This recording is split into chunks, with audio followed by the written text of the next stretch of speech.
Olá pessoal, bem-vindos para o nosso resumo da lição da semana. Essa semana com uma questão especial. A gente chegou a 15 mil inscritos no nosso canal, tudo isso graças à sua colaboração, ao seu apoio e ao seu compartilhamento. Não esquece então de continuar mandando a lição para os seus amigos. Sempre que puder, coloca lá o joinha na lição ou clica no sininho para que mais pessoas possam receber os nossos estudos da semana. Nessa semana em específico, a gente continua o percurso do estudo a respeito do mal, agora adentrando a natureza do conflito. A proposta da lição dessa semana tem a ver com analisar o conflito cósmico. E a pergunta central é, além da que já fizemos, Deus continua no controle? A pergunta realmente é, como é possível um Deus infinito conflitar com um ser finito como Satanás? Venha com a gente e durante essa semana vamos estudar um pouquinho esse tema.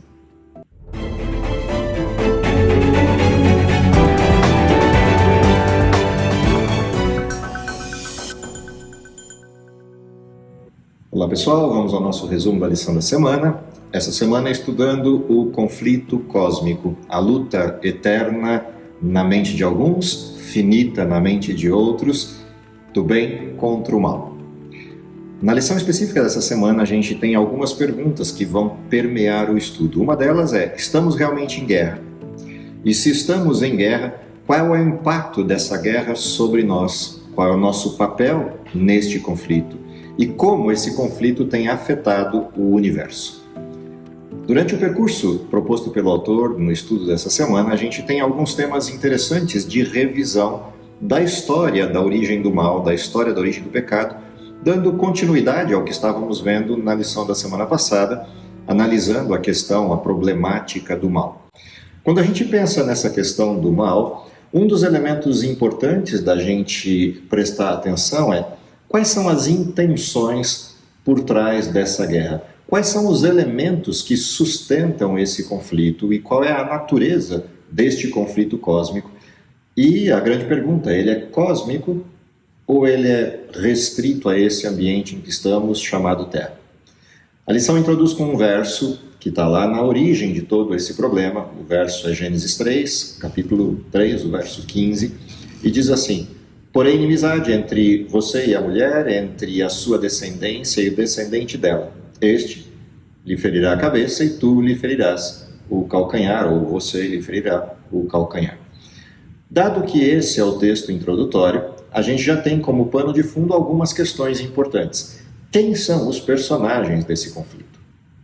Na primeira das lições da semana, a gente tem um texto, lá em Mateus capítulo 13, os versos de 24 até 27, e depois a explicação na sequência dos versos 37 a 40, uma parábola proposta por Jesus, explicando esse conflito ou apresentando esse conflito nessa perspectiva dos personagens envolvidos. Acompanha comigo o texto da parábola, tem lá na lição, depois você estuda com calma, mas olha alguns detalhes interessantes. O texto diz assim: propôs-lhes outra parábola dizendo, o reino de Deus, o reino dos céus é semelhante ao homem que semeia a boa semente no seu campo.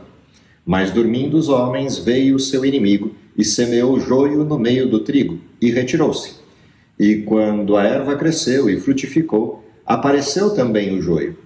E os servos do pai da família, indo ter com ele, disseram-lhe: Senhor, não semeaste tu no teu campo boa semente? Por que tem então joio? E ele lhes disse: um inimigo é quem fez isso. E os servos lhe disseram: queres, pois, que vamos arrancá-lo? Ele, porém, lhes disse: não, para que, ao colher o joio, não arranqueis também o trigo com ele. Deixai crescer ambos juntos, até a ceifa. E por ocasião da ceifa direi aos ceifeiros: colhei primeiro o joio e atai-o em molhos para queimar, mas o trigo ajuntai-o no celeiro. Interessante essa história. Uma parábola, uma metáfora, cujo início apresenta uma referência, a ilustração do reino dos céus. Bom, se o desenho é este, reino dos céus, então significa que o conflito apresentado nessa parábola tem a ver com mais do que simplesmente esse mundo. Tem a ver com coisas que envolvem Deus, seus anjos e, de certa maneira, o universo por inteiro. A pergunta é o que esses personagens apresentados nesta metáfora, nessa parábola, representam. Os versos seguintes, a partir do 37, explicam a parábola e apresentam esses personagens. Dentre esses personagens, o que a gente percebe como correlação interessante com a ideia de um conflito cósmico. Há um semeador, e esse semeador é apresentado como sendo o Filho do Homem, Jesus Cristo. Há também o campo, e o campo é representado na parábola como sendo o mundo. A boa semente, os filhos de Deus. Obviamente o joio, os filhos que não seguiram a Deus ou que discordaram dele. Porém, os outros personagens são interessantes na história. Aparece o inimigo, a quem Jesus denomina na parábola como sendo o diabo, aquele que semeou o joio no meio do trigal ou no meio da boa semente. Na sequência disso, há aqueles que atuam ajudando este inimigo. E esse que está atuando como ajudando o inimigo são os seus correligionários. Por sua vez, Deus também tem os seus colaboradores. E os colaboradores de Deus aparecem como sendo os anjos, aqueles que vão ceifar ao final, no período da colheita, separando joio e trigo. Por fim, a parábola termina com duas referências: a ceifa, o fim do mundo, e a queima daquele que era o joio e que foi colhido antes, amarrado em feixes para ser queimado, como sendo a descrição deste período de destruição final, no final do mundo, encerrando a história do pecado. Dado que esse é o modelo descritivo, os personagens envolvidos nessa história estão para além deste mundo. Os anjos, Deus, o Filho do Homem, são personagens residentes fora deste mundo, residentes no que a Bíblia chama de os céus. Os anjos fazem parte do exército dos céus, da mesma forma que o inimigo que plantou o joio tem os seus correligionários que lhe ajudam, também anjos, que ele arrastou para fora do céu. Tudo isso dá um sentido mais amplo à zona de conflito e à questão do conflito. A pergunta é: por que é interessante observar o conflito a partir de uma perspectiva cósmica? Por que é interessante observar o conflito a partir de uma referência que abranja o universo inteiro? Além disso, uma outra pergunta surge interessante nessa parábola, que merece a nossa reflexão, merece a nossa atenção. A pergunta que eu faria para você é: qual é o seu papel e qual é o meu papel quando a gente identifica que no mundo que Deus semeou, nasce joio? O que deveria ser o nosso trabalho? Os servos dessa parábola que procuravam o dono da casa, aquele que plantou a boa semente, vão com uma pergunta: o que nós vamos fazer? E levam uma proposta. Vamos colher o joio, vamos tirar o joio para que o trigo cresça tranquilamente, cresça sem interferência. Surpreende a resposta.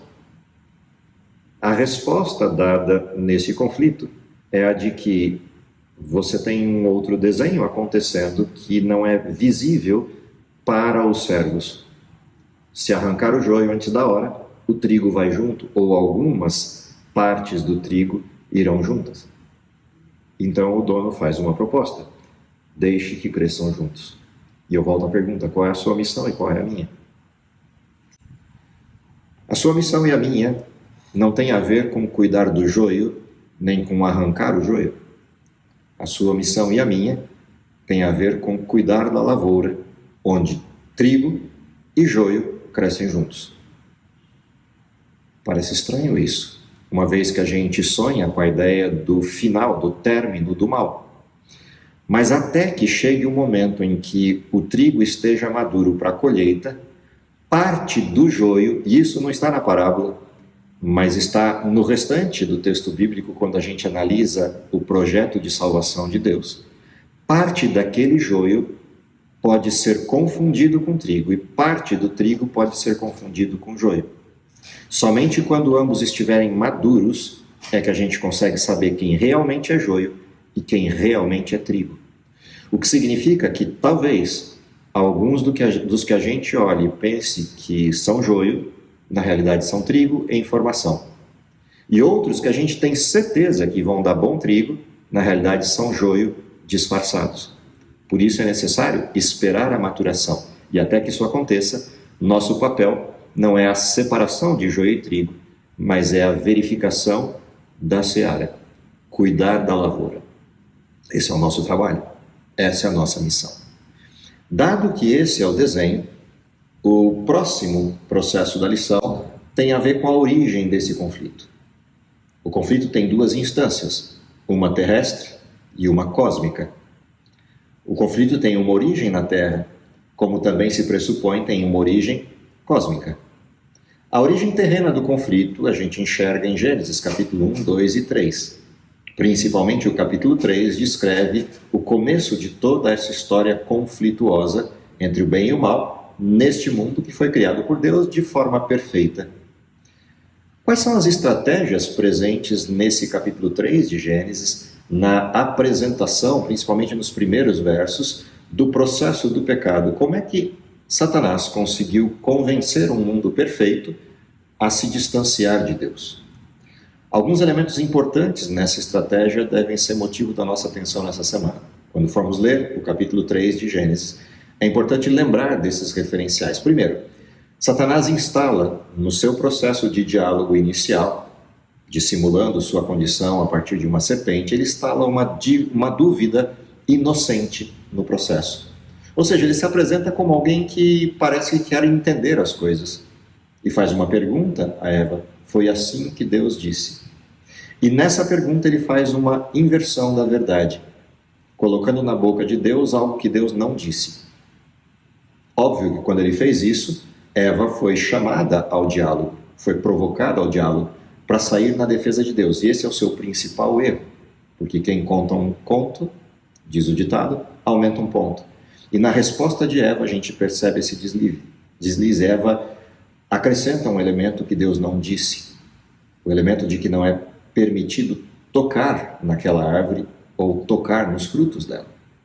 Deus havia dito que era proibido comer. Na sequência disso, como Eva partiu para a defesa e acrescentou algo, a próxima parte da estratégia é uma dúvida razoável. E a dúvida é: a serpente está tocando na árvore e talvez nos seus frutos, talvez até comendo algum dos frutos, mas não morreu. Ao contrário disso, a serpente ganhou poderes especiais, agora ela fala. Em decorrência disso, a serpente faz uma afirmação, e essa afirmação categórica é uma afirmação errônea, mas que agora cria força por causa da dúvida razoável. É certo que não morrereis. E ao dizer isso, coloca Deus em xeque, porque Deus não teria dito isso. E se disse, mentiu. O que leva a mais uma dúvida, que é agora a dúvida difamatória. Por que é certo que não morrereis? Porque Deus blefou? Deus escondeu o jogo? Porque Deus sabe de algo que você não sabe. Ele sabe que o dia em que você comer do fruto, você se torna igual a ele. E Deus não quer concorrência. O que leva ao último elemento dessa estratégia, que é o desejo enganoso. E esse desejo é tornar-se igual a Deus. A estratégia de Satanás foi projetar sobre Eva aquilo que ele mesmo escolheu: ser igual a Deus ou até ser maior do que Deus. O interessante desse momento da história é que Satanás acrescenta algo na sua frase. Deus sabe que no dia em que vocês comerem do fruto serão iguais a ele. E aí ele diz: conhecedores do bem e do mal. Aqui está uma mentira grave a respeito de Deus. Embora Deus saiba da existência do mal, Deus não o conhece. Não existe mal em Deus. Existe em Satanás. Mas ele projeta a sua condição em Deus. E agora Eva, envolvida por essa trama de engano, toma uma decisão contrária a Deus. Embora houvesse engano em tudo que Satanás armou, Eva é responsável pela escolha que fez, por acreditar no engano e não dar a chance de Deus se explicar. Dado que esse é o modelo original do pecado, quando a gente olha para o Éden, olha para a terra, para as condições perfeitas da criação de Deus e a distorção produzida pelo pecado, a pergunta é: qual é o conflito de fato na origem celeste ou cósmica desse conflito? Como ele se dá? A Bíblia ela não apresenta muitas referências a respeito do conflito no céu, exceto alguns poucos textos que descrevem os elementos fundamentais desse conflito, mas não descrevem a cena em que esse conflito se processou. Há alguns pressupostos importantes e iniciais. O primeiro desses pressupostos iniciais que a gente deve tomar em conta é o fato de que o mal existe antes do Éden. Afinal de contas, quando Deus criou o Éden, ele já coloca a condicionante da árvore da ciência do bem e do mal, ou seja, o mal já existia antes do Éden. Segundo pressuposto importante a gente percebe que esse conflito é cósmico porque há cenas desse conflito cósmico descritas na Bíblia. Por exemplo, uma delas é a convenção que abre o livro de Jó, onde os filhos de Deus se reúnem no céu e Satanás aparece entre eles, furtivamente, usurpando a condição de poder estar lá como representante da terra. Outra dessas cenas é a cena de Apocalipse 12, que também descreve um conflito no céu. Miguel e seus anjos lutaram contra o dragão e seus anjos, e esse conflito ocorre lá. O que significa que, sim, há uma dimensão cósmica desse conflito. E uma terceira questão é que o Cordeiro aparece na Bíblia como tendo sido morto antes da fundação do mundo, o que mostra que o pecado já existia antes do mundo existir, deste mundo existir. Porém, há implicações nas intenções desse conflito cósmico, e essas também são questões importantes da gente observar. Quando a gente olha para o texto de Ezequiel ou para o texto de Isaías, que estão propostos na lição, Ezequiel capítulo 28, Isaías capítulo 14, existem algumas referências interessantes que aparecem ali a respeito de Satanás. Uma dessas referências é que Satanás tinha uma intenção clara no seu modelo mental de construção do pecado, de rebelião contra Deus, uma intenção clara de usurpar o trono de Deus. Um outro aspecto interessante que aparece nessa história é que, na carona do usurpar o reino de Deus e usurpar o seu trono, ele queria se tornar igual ou até maior do que Deus. E mais do que isso, ele queria determinar as regras do jogo. O que significa que, nas intenções de tudo que Satanás faz, ainda que ele dissimule essas questões, por trás de todas elas existe uma intenção clara de tomar o trono, de assumir as rédeas do universo e ditar as regras, e mais do que tudo isso, se apresentar para o universo como sendo igual ou até maior do que Deus. O curioso é que a Bíblia também apresenta as características de Satanás. Ele era perfeito, formoso, o mais sábio de todos aqueles que habitavam o céu, de todos os anjos que incorporavam o céu, um querubim que trabalhava de forma direta ligada a Deus. Todos esses elementos juntos criavam um cenário aparentemente impossível de o mal surgir. E aqui, pegando carona na lição da semana passada, aparece a essência do que é Deus criar seres livres. Lúcifer era livre, inclusive para discordar de Deus, e assim o fez. Ele constrói sua arquitetura de mal, fabrica essa arquitetura no seu pensamento, alimenta esse processo até o ponto em que ele decide: vou me rebelar contra Deus. E assim surge o conflito cósmico. Dado que esse conflito tem início no céu, a gente começa a observar alguns resquícios desse conflito no comportamento humano e na forma como Satanás lida com o ser humano para levá-lo ao pecado. E é interessante que quando Jesus se faz homem, Satanás usa exatamente o mesmo percurso que ele usa com todos nós, para tentar conduzir Cristo ao pecado. Obviamente, com um pacotinho de tentações que fazia sentido para Cristo e jamais faria sentido para nós. Esse pacote de tentações levado a Cristo tem a ver com o poder que estava em Cristo na execução de milagres ou outras questões. A primeira das tentações leva Cristo a uma possibilidade de autossuficiência. Se tu és o Filho de Deus, transforma essas pedras em pães. Autossuficiência porque Jesus teria que tomar uma decisão de agir separado de Deus, duvidando inclusive de Deus. Percebe? É a essência do pecado de Eva.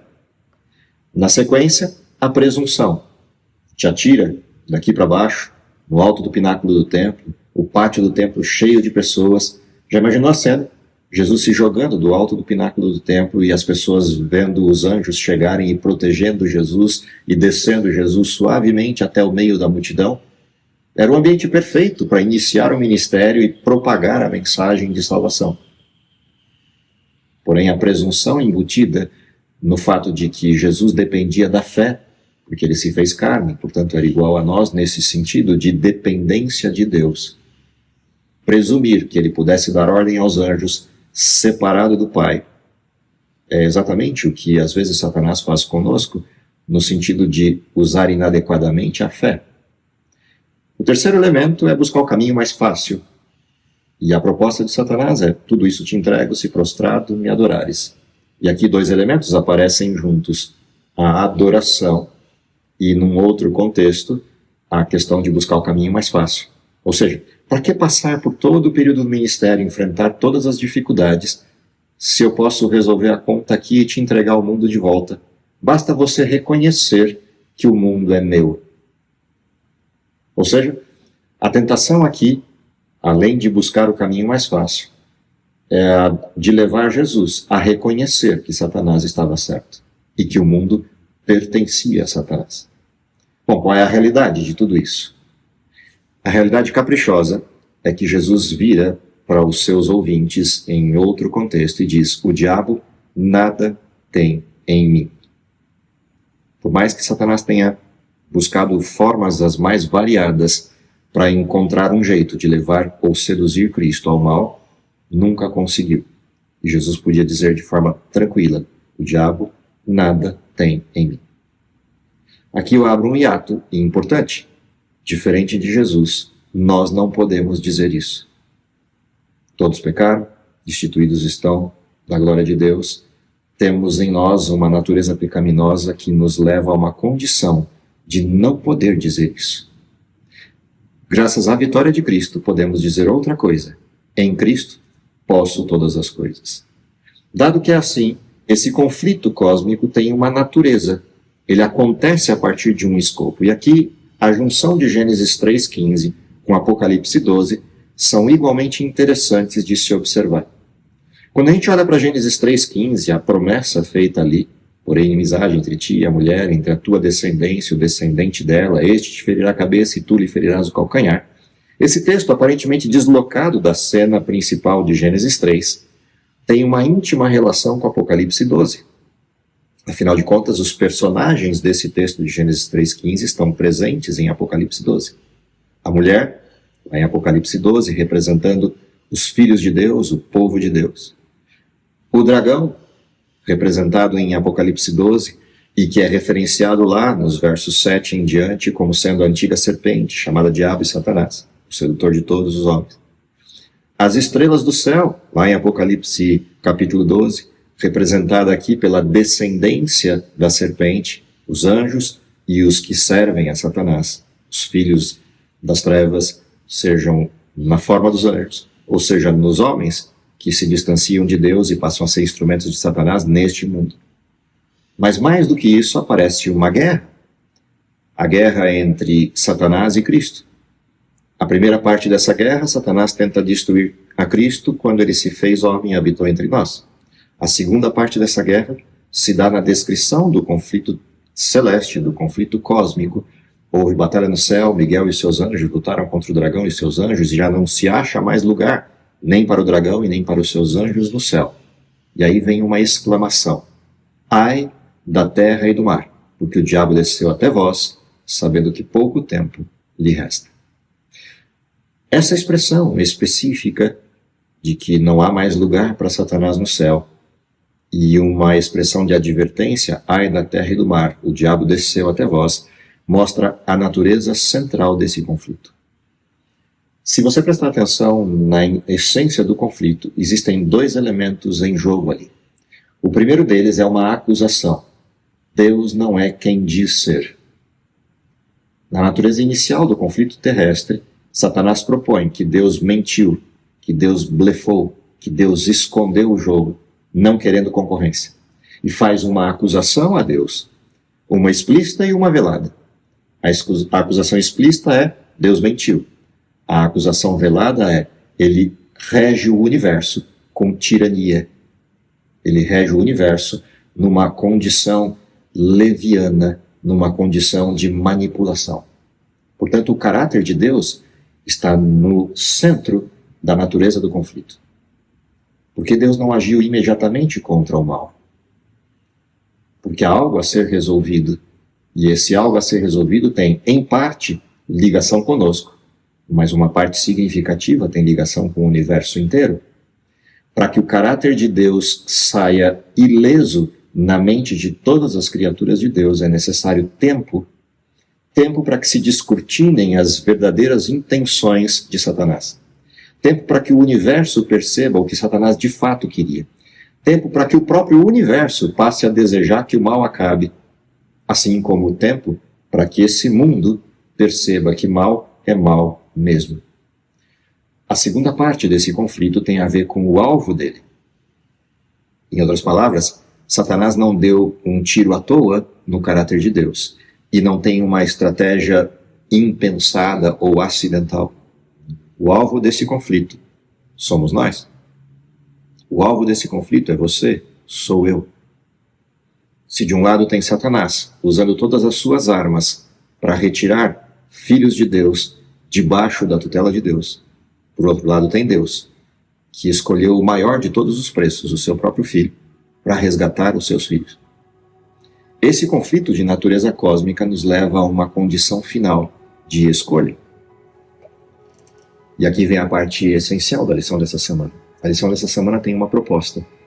Uma vez que eu sei que estou em guerra, uma vez que eu entenda a natureza dessa guerra, uma vez que eu entenda que um Deus que escolheu dar tempo e condição para o meu arrependimento, a despeito das acusações que pairam sobre o seu caráter, um Deus assim merece que tipo de resposta de cada um de nós? Um Deus que ofertou o seu filho para ser cuspido, batido, maltratado, sofreu e morreu por nós. Um Deus que fez isso aguarda uma resposta. Pergunta: que resposta eu e você vamos dar a tamanho amor? E uma última questão: o que vamos fazer com joio e trigo que nos cercam? Qual é a missão? Oxalá você tenha compreendido e compreenda no estudo da lição dessa semana que a nossa principal missão é agir para com este mundo com o mesmo amor que Deus nos amou e com a mesma dimensão de desejo de salvação com a qual Deus nos salvou. Que Deus te abençoe no estudo dessa semana, é o meu desejo para vocês e para mim. Vamos orar? Querido Pai que está nos céus, te agradecemos, em primeiro lugar, pelo dom da vida. Te agradecemos porque reconhecemos que estamos no meio de uma batalha, de uma guerra. Reconhecemos os personagens dessa guerra e, principalmente, reconhecemos o nosso papel neste conflito. Dá, Senhor, que pelo poder do Espírito possamos, em primeiro lugar, estar convencidos do pecado, reconhecermos a Tua justiça e desejar que a Tua justiça haja em nós e, principalmente, atuar para que pessoas encontrem salvação e esperança naquilo que Tu fizeste antes de qualquer coisa por todos nós. Tudo isso te pedimos, confiado nos méritos de Jesus, em nome dele que oramos.